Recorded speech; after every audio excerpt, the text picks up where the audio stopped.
álgebra y lenguaje algebraico.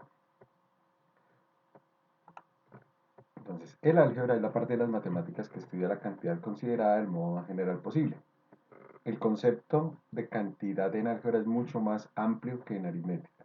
En aritmética las cantidades se representaban con números y expresaban valores determinados.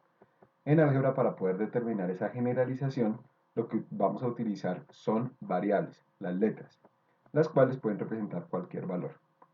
Los símbolos usados en álgebra son alfanuméricos, es decir, que vamos a tener letras y vamos a tener números. Los números se emplean para representar cantidades conocidas, cantidades exactas, y las letras pues van a servirme para mostrar las cantidades en general. Así, por ejemplo, esas expresiones las vamos a llamar expresiones algebraicas. Todo lo que encontremos con variables y números alfanuméricos van a ser expresiones algebraicas. Entonces, así, por ejemplo, nosotros podemos hablar de un cuadrado. ¿Qué conocemos del cuadrado? Pues que es un cuadrilátero que todos los lados y los ángulos son iguales. De estos datos se sabe que los números no cambian, o sea, los cuatro lados van a seguir siendo cuatro lados, los cuatro ángulos van a seguir siendo los cuatro ángulos y van a ser iguales. Lo que se va a cambiar es la medida de los lados, no todos los lados de los cuadrados son iguales. En este caso vamos a utilizar una variable. Por ejemplo, acá vamos a encontrar que tenemos un cuadrado, esas son las características, sus cuatro lados, sus cuatro ángulos rectos, y como no sabemos la medida de los lados, simplemente vamos a decir que se trata de una letra, que en este caso pues yo puedo tomar X. Puede tomar cualquier letra, pero pues yo en este caso utilicé la X. Entonces de esta forma podríamos decir, por ejemplo, de una característica, el perímetro.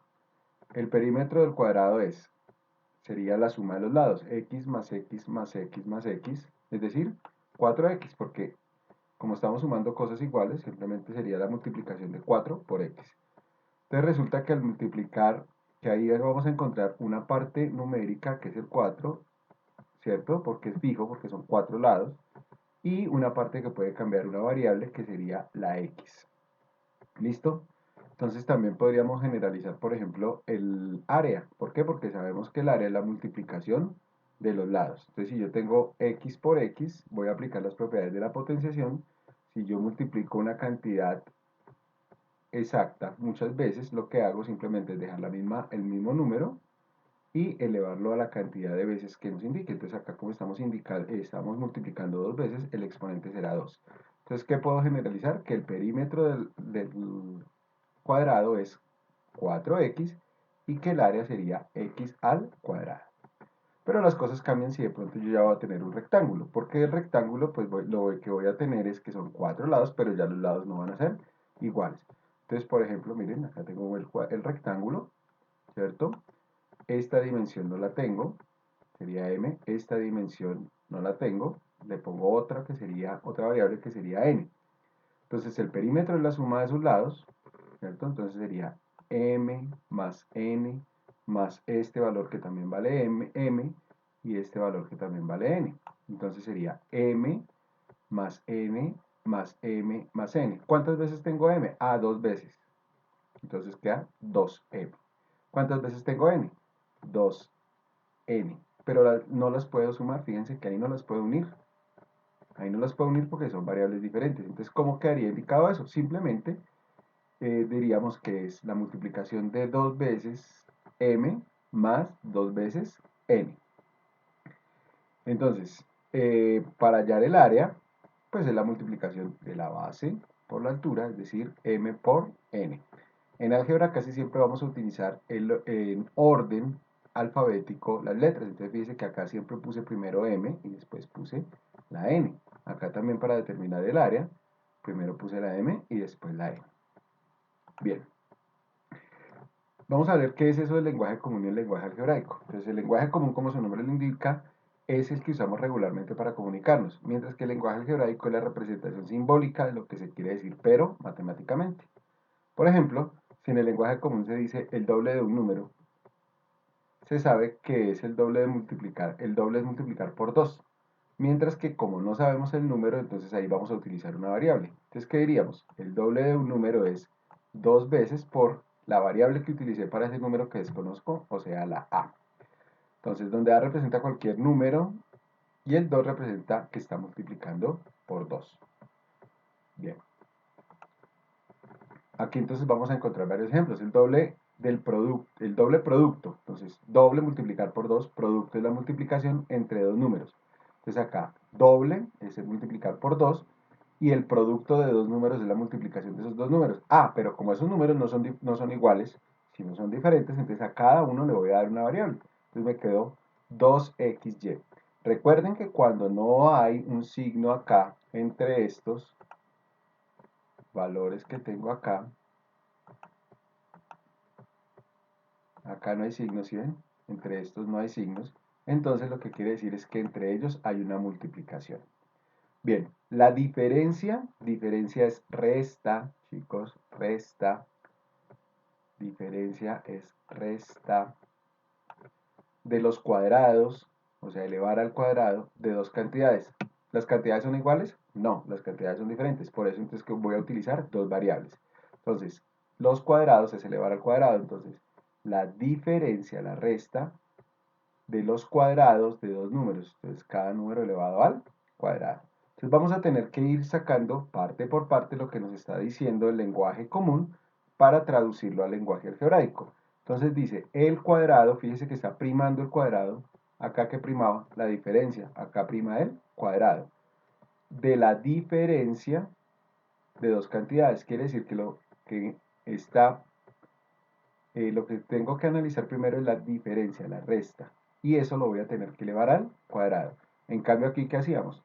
Lo primero que analizaba era la diferencia y cada uno de esos números al cuadrado.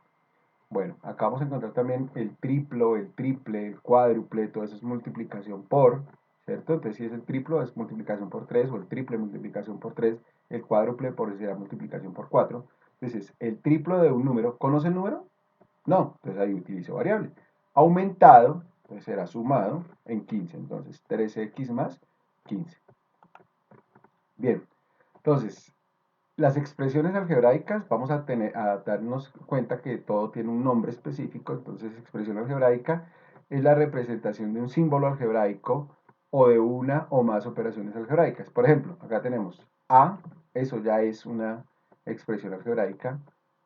5x, eso es una expresión algebraica. Raíz cuadrada de 4a, eso es una expresión algebraica. X más a, más b, perdón, por c, otra expresión algebraica. Esta es un poco más completica. Entonces, 5x menos 3y por a, todo sobre x al cuadrado. Esa también es una expresión algebraica. Bueno, entre las expresiones algebraicas vamos a encontrar, por ejemplo, el término. El término es una expresión algebraica que consta de un solo símbolo o de varios, pero que no, ojo, no están separados entre sí por el signo más o el signo menos. Por ejemplo, a, 2xy, 4a sobre 3x son términos, porque si ve que entre ellos no tenemos signos, pero acá estos ya no van a ser términos porque es ax más by. Fíjese que aquí está el signo más, entonces ese enlace hace que ya no sea un término. Aquí tenemos ¿cuántos términos? 3. Fíjese que está enlazado el 3x cuadrado, el 2xy y el 5.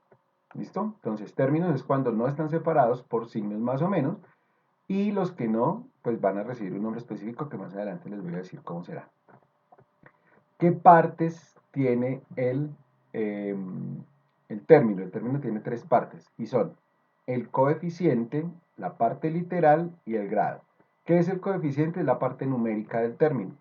Entonces, por ejemplo, acá tenemos esta expresión, la tenemos acá, esta expresión, ¿listo? Vamos a encontrar entonces sus partes. El coeficiente que es la parte numérica, entonces, ¿cuál sería el coeficiente? Sería menos 3. La parte literal son las letras, entonces tendríamos que la parte literal sería xy cuadrado, ¿sí ven? Esa es la parte literal, las letras serían xy. Y el grado, que va a ser la suma de los exponentes de las letras. Entonces, por ejemplo, acá ax no tiene. Recuerden que en matemáticas todo número que esté solito se considera que está elevado a la 1, está multiplicado por 1 y está dividido entre 1. Nosotros lo sabemos, aunque pues eso no aparezca allí. ¿Listo? Entonces, el grado sería la suma de 1 más 2, o sea que en este caso estamos hablando de un término de grado 3. Bueno, entonces, aquí por ejemplo vamos a encontrar este término. ¿Cuál es el coeficiente? Ah, es que no tiene número. Ah, recuerde, sabemos que cuando la letra no tiene coeficiente y no tiene exponente, se asume que estos elementos son 1. Entonces aquí el coeficiente sería 1, la parte sería literal sería x al cuadrado y a la 3, ¿sí? Las letricas con sus respectivos exponentes, y el grado sería la suma de estos exponentes, es decir, 2 más 3, que sería 5. Bien, tenemos términos enteros, fraccionarios, racionales e irracionales. Entonces, un término entero es aquel que no tiene denominador literal. Entonces, no hay letras en el denominador. Por ejemplo, podemos decir que 2x. 2x sería un denominador literal. Fraccionario es aquel que tiene un denominador literal, es decir, que tiene letras en el denominador. Entonces, por ejemplo, tendríamos x sobre y, ¿cierto? Eso sería un literal. O, por ejemplo, podemos tener 1 sobre a. Ese también sería un denominador literal. Guardamos estas partes para que no nos confundamos. Bien, un término racional es el que no tiene radical en la parte literal. No tiene radical en la parte literal, es decir, que las letras no están en un radical. Entonces, por ejemplo, tendríamos un medio de x. Ese sería un término racional. ¿Listo? Ah, bueno, acá dentro del término entero también quiere decir, o sea, lo que nos importa es la parte literal, ¿cierto? Porque yo puedo tener acá 2/3 de A y él va a ser un término entero porque la letra no está dentro de un radical. ¿Listo? Entonces, acá también vamos a encontrar que son racionales los que no tienen raíces en la parte literal de las letras. Mientras que va a ser un término irracional los que sí tienen raíces. Por ejemplo, raíz cuadrada de 3a. ¿Listo? Entonces, ese 3a ya al estar ahí incluido, al estar incluida la letra a dentro del radical, ya me está diciendo que ese término es irracional. Bien. Vamos a la clasificación. Entonces, la clasificación. ¿Cómo se va a clasificar? Dependiendo del número de términos que tenga. Entonces, los términos, la expresión racional, la expresión algebraica que solo tiene un término, se va a llamar monomios. Entonces, por ejemplo, 2x al cuadrado, fíjese que solo tiene un término, esto es un monomio.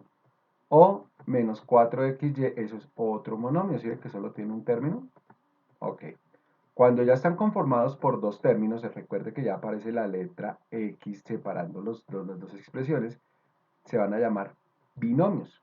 Entonces tenemos 2x más y. Fíjese que está enlazado por el más y tiene dos términos. ¿Listo? O 9x al cuadrado menos 1. Fíjese que está enlazado por el signo menos y acá tendríamos dos términos. Los trinomios son aquellas expresiones compuestas por tres términos. Por ejemplo, 5x al cuadrado menos 3x más 8. Entonces fíjese que tenemos 1, 2, 3 términos. Están enlazados por el menos y el más. Acá tendríamos 3x al cubo menos 2x más 5. También es un trinomio porque está conformado por tres términos y están enlazados con la letra menos, con el signo menos y con el signo más. En general, todas las expresiones algebraicas se llaman polinomios, ¿cierto? Sino que a estos pues se les dan estos nombres específicos de monomios, binomios y trinomios. Ya cuando las expresiones tienen más términos, se empieza a decir es un polinomio de tantos términos. Por ejemplo, acá tenemos 4x a la 3 menos 5x al cuadrado más x menos 8 es un polinomio de 1, 2, 3 y 4 términos. Cada uno de ellos enlazados con el signo menos y el signo más. ¿Sí ven?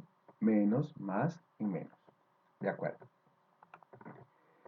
El grado de un polinomio, yo lo determino por el grado mayor. Entonces, por ejemplo, acá yo puedo decir que este polinomio es un polinomio de grado 3. ¿Por qué? Porque el grado de este término es 3, el de este es 2 y el de este es 1.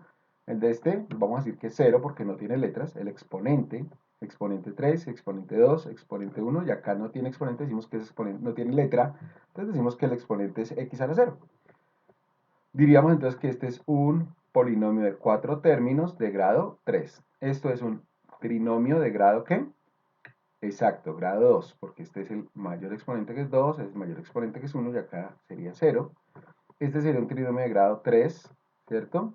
Esto sería un binomio de grado 2 y esto sería un binomio de grado 1. Recuerden, cuando no tiene exponente, sabemos que el exponente es 1. Listo.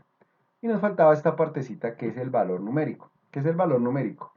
Entonces es cuando yo ya le doy, ya deja de ser general la letra para tomar un valor específico. Entonces, por ejemplo, acá me están diciendo que A vale un medio. O sea, ya no va a ser un valor general, ya no va a ser un valor que utilizábamos con una variable cualquiera, no podría ser cualquier valor, sino ya es un valor específico, ya vale un medio, y B vale 3.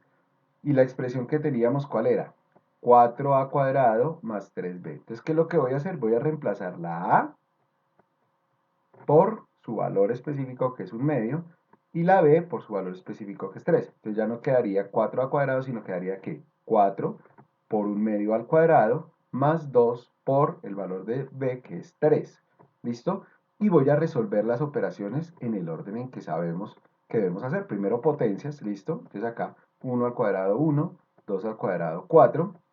Después multiplicaciones, 4 por 1, 4. Y me quedaría 4 sobre 4 y 4 sobre 4 es 1. Y acá 2 por 3, 6.